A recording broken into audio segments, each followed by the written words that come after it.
बिहार विधानसभा चुनाव 2025 की मतगणना जारी है। रुझानों में तस्वीर स्पष्ट हो गई है कि एनडीए अपनी सरकार बनाती नजर आ रही है।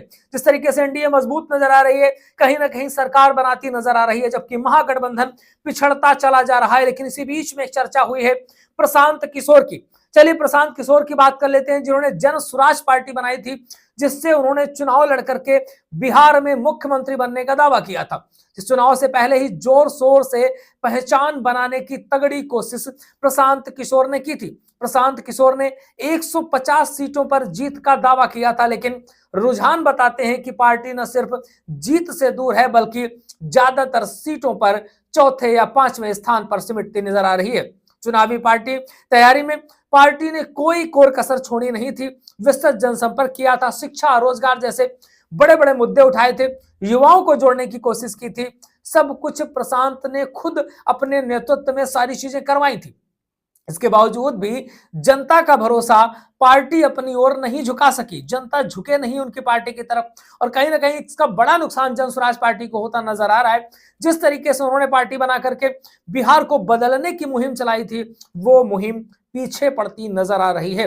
विश्लेषकों का मानना है कि बिहार की राजनीति में नई पार्टी के लिए जगह बनाना बेहद कठिन कार्य है।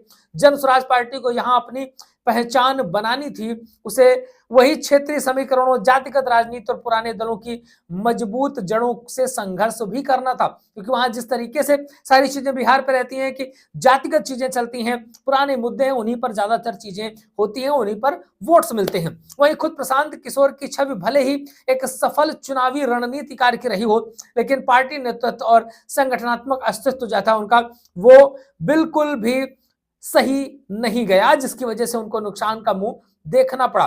दोपहर लगभग 1 बजे तक की बात करें तो जन स्वराज पार्टी के पास कोई भी सीट नहीं थी, और निराशा ही उनके सामने दिखाई दे रही थी। और इस चुनाव ने साबित कर दिया है कि बिहार की राजनीति में सिर्फ रणनीति, प्रचार, सोशल मीडिया कैंपेन से जमीन नहीं बनती है। जनता का विश्वास और जमीनी पकड़ असली कसौटी होती है, और जन स्वराज पार्टी इस कसौटी पर फिलहाल खरी नहीं उतर पाई है। बाकी आपका क्या कहना है इस बारे में, लिख डालिए कमेंट बॉक्स में। बैक टू बैक अपडेट्स आपको देते रहेंगे, हमारे साथ जुड़े रहिए। चैनल को सब्सक्राइब नहीं किया है कर लीजिएगा, फेसबुक पर देख रहे हैं तो प्लीज फॉलो जरूर करिएगा।